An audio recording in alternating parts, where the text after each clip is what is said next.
Coming. All right. Physics, day 152, or I think in the honors physics it might be day 154. But we're going to be talking about electromagnetic induction, some big words here. But you might be asking, what is this beast? This is a classic. This is a classic. This is a, maybe it's an antique, but it can be used to measure current. It can be used to measure voltage. It's called a galvanometer. I'll be coming back to that. But there's this bow tie looking thing in the middle here are two horseshoe magnets stuck together. And something else that's inside here is a coil of wire. I'm going to come back to that. Well, let's go to the notes here. Hopefully you can hear me okay. You can see the board here, but you have your notes, so this is all in your notes. So refer to your notes as we do this. But electromagnetic induction, basically what electromagnetic induction is, in a word, is two words, making electricity. Electromagnetic induction basically means, at the base level, making electricity. So back the truck up a little bit.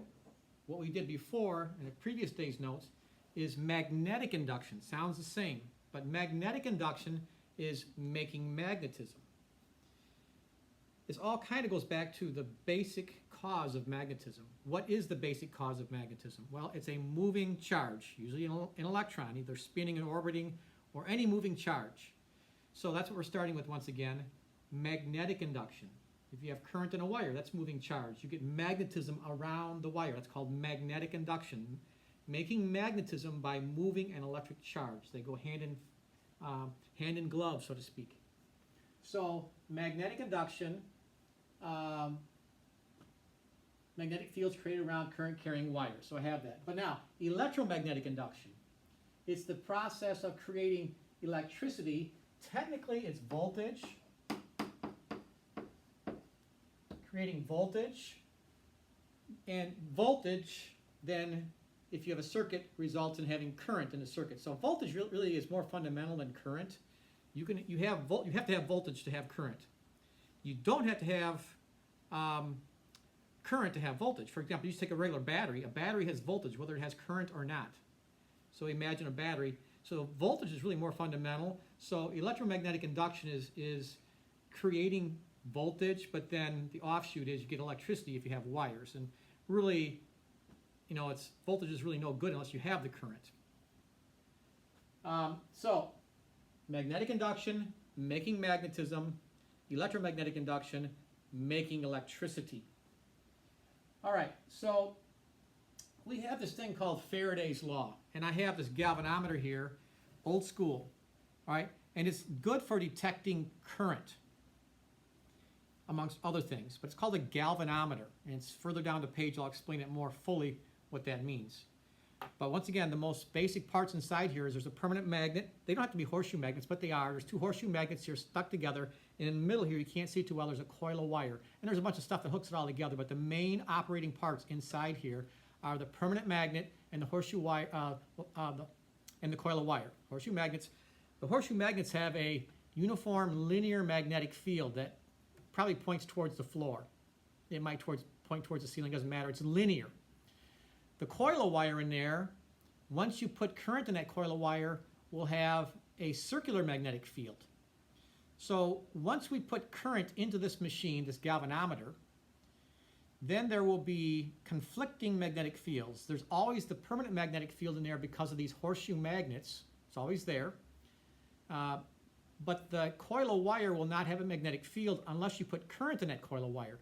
So this is basically, well, it's going to be now used, this is going to be used to detect me making current. So what I have here is I have an external coil of wire.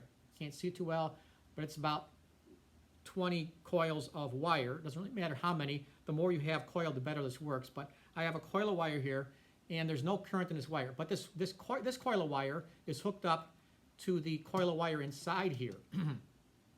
So this is an external coil of wire, and then we have an internal coil of wire. Over here, okay, I have one of these neodymium magnets, and as you saw in some of the videos, you got to be careful with these guys. This one is smaller than the ones that the gentleman in the video's been dealing with. If you hadn't seen the videos yet, you'll see the videos with these monster magnets, and they're dangerous, and they're strong. So he's real careful with them. It's kind of fun to watch the videos. But bottom line here is, if I take this coil of wire, and if you watch carefully, if I move this magnet by the coil of wire, you should see that needle in the galvanometer move. So if I move this away, you get current. I don't know what direction that is for you guys. It's to your right. Can't tell, I'm all turning around. And then it moves the other way, towards the left, or vice versa. So if I go one way, the needle goes in one direction. If I go the other way, it goes in the other direction. That's alternating current. In other words, I'm making current right now. I'm a generator. All right? Because I have a magnet and a coil of wire, you can generate electricity.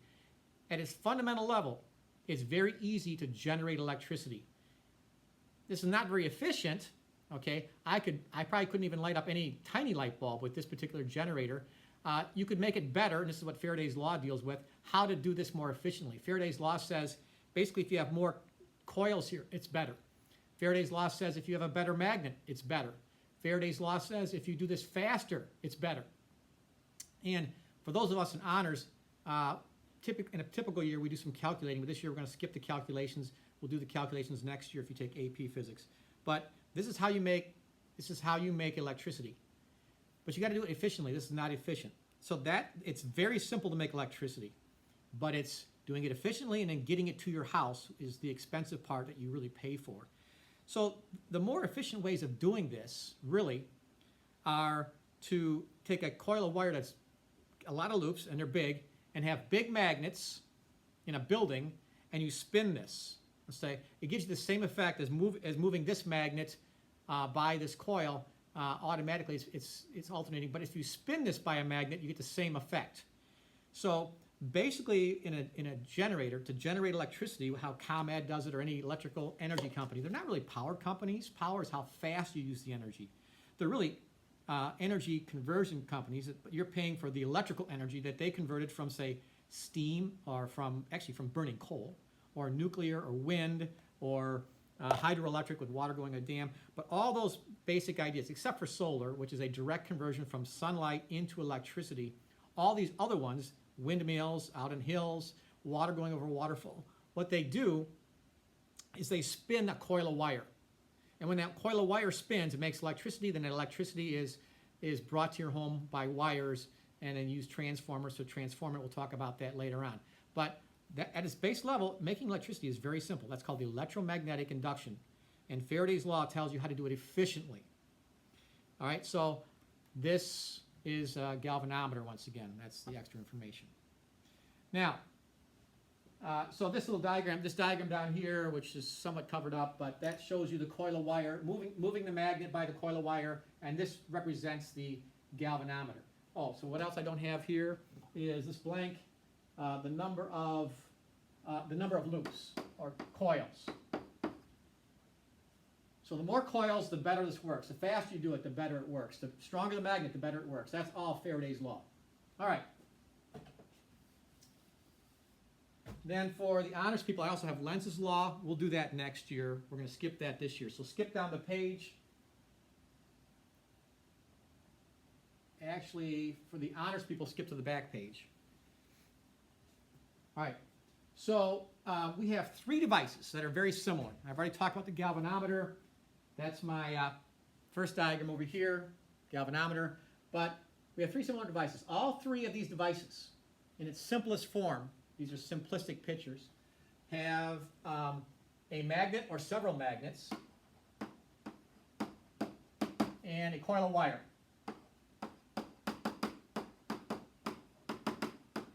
All right, they have a magnet or magnets and a coil of wire or several coil, well, usually just one coil of wire, but it could be more. Some have more than one coil of wire. But at the base level, all of these have a magnet, permanent magnet, and a coil of wire. So this one here, okay, depicted right here, it's depicting that horseshoe magnet. Mine looks like a bow tie inside there. There's two horseshoe magnets. There's a coil of wire, and there's a spring to keep the needle from going, to bring the needle back to the center when it deflects. But bottom line is, if I put more current in here, or I had a better generator like I was doing before, the needle would go further. It could measure how good your generator is or how much electricity you're putting in here. That's why it's called an ammeter. But it has a definite endpoint. You can't go beyond here. If I put too much current in here, it could break the galvanometer. I'm not going to do that right now. But in the second case, you have what's called an electric motor. Now, really, this is not, these three things are not much different than each other.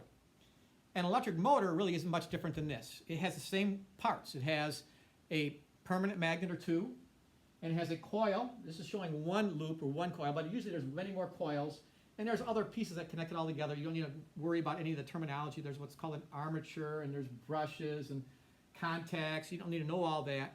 The basic idea is you have to know that what an electric motor is an electric motor is something that takes, it's an energy converter. It converts electrical energy into rotational energy. So bottom line is, if this needle here could spin all the way around, this would be a motor. But this needle has a maximum, because there's a wall here. That needle can only go this far. But if I put enough electricity in here, it would try to go farther. And if I let it go further, it could go all the way around. That would turn this into a motor. I can't turn this into a motor because of the housing, but I do have electric motors here. So here's an electric motor, and there are electric motors all over the place in all fans, blowers, and in your car to make the windows go up and down. But as you saw before, maybe you didn't see it before, the two main things inside this motor are a magnet or two or three and coils of wire, or one coil of wire. And I can show you, here's a paper clip. I don't know if you can see that too well, but the paper clip is sticking on there.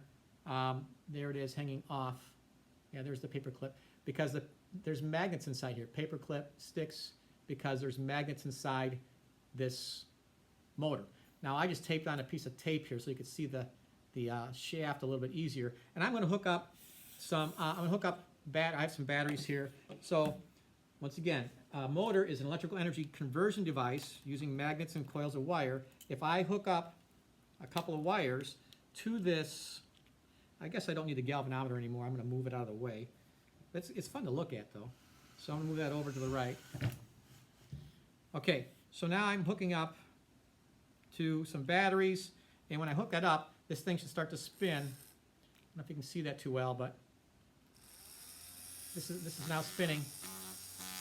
Might be able to hear that. I'm not sure you can hear that, but that's spinning. Put a fan on that, or make a window go up and down. But electric motors, okay, they convert electrical energy into rotational mechanical energy. That's a motor, but it has the same parts as the galvanometer. It's got the coil of wire and the magnets. Those are the main parts inside there. Then you have what's called a generator. All right.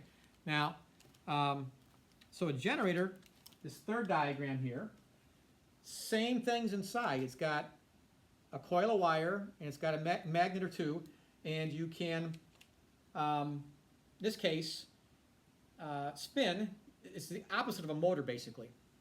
It's an electrical energy conversion device.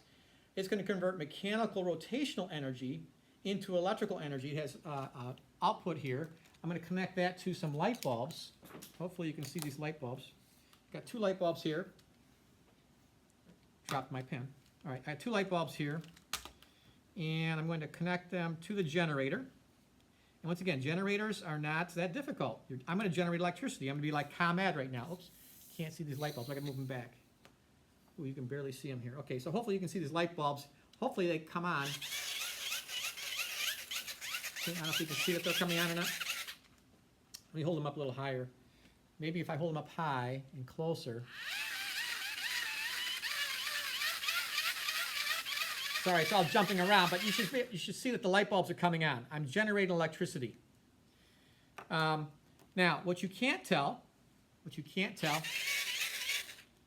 me put these up higher. I have a little box here. So now there you go.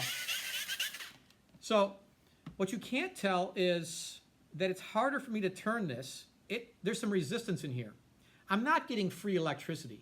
It's taking energy out of my body, potential energy from the food that I've eaten, to convert to mechanical energy of my muscles moving, to the mechanical energy here, to the electrical energy in the light bulbs. If I disconnect this, I can tell, you can't tell. It feels really loose now. It's really easy to turn because I'm not really converting much energy other than a little bit of friction inside there. But when I hook this up, it's harder to turn. And you can maybe, it sounds a little bit different, but not much different probably on the camera now. But I'm generating electricity. So part of what I'm trying to stress here is that there's not much difference between a galvanometer, an electric motor, and an electric generator. They all have the same basic parts. In fact, if I take this generator and I hook it up to batteries, right? If I hook up this generator to the batteries I have over here, so I have here's my batteries now. I'm going to hook up this generator to the batteries. Let's see what happens here. Well, I know what happens, but let's see if it does happen. All right, so now I have the generator hooked up to the battery. Well, no, it's no longer a generator. Now it's functioning as an electric motor. It's converting electrical energy from the batteries to mechanical rotation. This is showing you how closely these two devices are. This device in my hand here can function almost equally well as a generator or an electric motor. Most things are designed only to work as one. Like this works really well as an electric motor. It could be converted to a generator. If you put a crank on the shaft and then turned it, you could get electricity out of this. It wouldn't be really efficient, but it does work both ways. So, interesting thing about this is, maybe you can see this, maybe you can't. It's kind of fun to let it flop around on the table.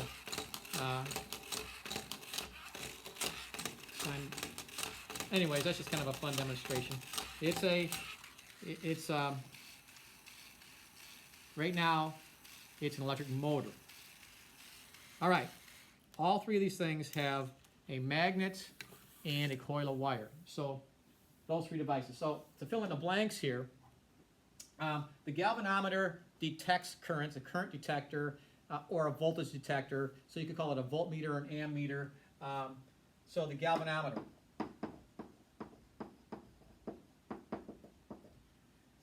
All right, so the electric motor, this is the electric motor.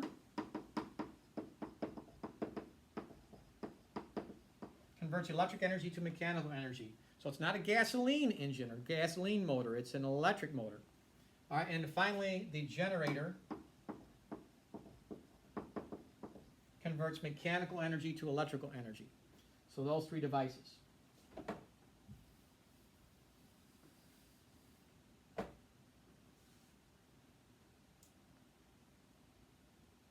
All right, finally here, and once again, in the honors notes, you might need to skip around a little bit here. This is on day 154 somewhere on the back side. A transformer. Now, a transformer is a little bit different than those three things. It has some similar things. A transformer, well, there's three things. There's two coils of wire and what's called an iron core or an iron donut. So it's in the picture here. This square-looking thing, okay, is iron, soft iron, so it can be magnetized very easily or demagnetized very easily. And what they do is they take a coil of wire and they wrap it around. Sometimes they wrap both coils in the same position on top of one each other with insulated wires, but here they're separate to show you. On the left-hand side here, the first coil is what's called the primary coil. All right, and then the second coil of wire, which is wrapped around that iron, and there's a hole in the middle. This is like a donut. It's like a square donut. So there's a hole in the middle. It's iron, okay, and there's a secondary coil. So the three main things are two coils and the iron core. And it could be a small or big iron core. That's what makes transformers kind of heavy. And what they're used for is transforming voltages from one size to another. So you have what's called a step-down transformer, which reduces voltage from a high voltage to a low voltage that's safe, or a step-up transformer, which increases voltage from a lower to a higher for transport to get it from where they make electricity into the cities, so there's more efficient transportation of it at high voltages, low currents, you get less loss. Now, this you probably recognize. This is a charger for your iPad or your phone or whatever. Some people call them bricks, I guess, or whatever. But basically, this is what this is. It's a transformer, all right? There's two coils of wire in here and an iron core. There's a few other things, but those are the main things in here. So the things that plug into your wall outlet, these two prongs, are two ends of the wire for the first coil, the primary coil. So this goes in, it wraps around, it comes back out. That's the two ends of a wire coil. So if you take a straight wire and you make a coil, all right, And then these two ends are what come out and you plug into your wall. All right? And that's called the primary. This is the secondary. Inside this wire here, there's really two wires. The two wires are connected, and it's a little bit more complicated than that over here. But for the most part, there's two wires that come out here, just like the two wires that's the two ends of the same wire. Here, this is the secondary. On all transformers, you'll see them in a lot of places. This is an old one. This is an old transformer. I don't know what it was for a place. No, it wasn't for a PlayStation. It was maybe for an old tape deck or something. I don't know what it was for. But they all tell you what their input and output are. Their input, this one says input is 100 to 240 volts. So you could put in a bunch of different voltages here, but wall outlets tend to be 120 volts. This is input of 120 into the primary. Output is 5 volts, DC. So there's some other things in here to make it DC. So the input here is AC, alternating current, because outlets are always alternating currents. And the output is 5 volts DC, which is safe to charge your iPhones and your iPads, because 120 volts would not be good for your iPad. It would basically destroy the charger part or even destroy the electronics inside your iPad or your phone. So they transform voltage. Anyway, it's a device used to increase or decrease voltage through electromagnetic induction. Okay, it only works with alternating current. Okay, because you have to have when you have alternating current, it simulates a moving magnet or a moving magnetic field. It simulates that spinning coil for an electric motor, but there's no moving parts inside this. But when the current reverses direction, it reverses the direction. It's like moving a magnet. It makes the magnetic field get big and then small, and reverse directions, and then big and small. So it changes the magnetic field. It's like it gives the illusion of a moving magnet. Then it creates magnetism that transfers from the primary coil to the secondary coil, with neither coil actually touching physically. They're connected to an iron core, which concentrates the magnetic field. But the net result, without getting into the particulars right now, it changes the voltage. And it's directly proportional to the number of turns in the coils. And you're going to get this in the homework eventually. I'll do an example problem. But there's a soft iron donut and two coils. There's an example in the book, or an example that you'll see later. But bottom line is, you're going to have something like this. N sub 1 over N sub 2 equals V sub 1 over V sub 2. Okay, where N equals number of coils, or number of loops in your coils. Number of loops in your coils in the primary, secondary. Number 1 is primary, number 2 is secondary. V1 is the voltage put in the primary, and V2 is voltage put in the secondary. So V is voltage. In other words, if your primary has twice as many coils, loops, it's going to have twice as much voltage. So if you if you have a 2-to-1 ratio for your coils from input to output, primary to secondary, you're going to have a 2-to-1 ratio of voltage. So say it's 120 volt input, you're going to have a 60 volt output. So that it's going to be fairly simple math. You'll see an example or two later on. One more thing that's going to come up in this is that the power is the same in the input and output. The power, this goes back to last unit, the power input equals the power output. And power equals V times I. So if you put that all together, primary input, you're going to have V1 I sub 1 equals V2 I sub 2. So these three equations, N sub 1 over N sub 2 equals V sub 1 over V sub 2. Actually, there are really two equations here, because these two equations are the same thing, because power is voltage times current. These are the two equations you're going to use to solve problems. We will do a few math problems. Actually, there's an example in the book or later on that I will give you that shows you how to calculate these, but they're basic ratios. It's pretty much plug and chug. Like I say, we'll talk about that later on. But anyways, electromagnetic induction. So magnetic induction is making magnetism by a moving charge. That's magnetic induction. We did that a couple days ago. And now we have electromagnetic induction. That's making electricity by moving a coil by a magnet, so producing electricity.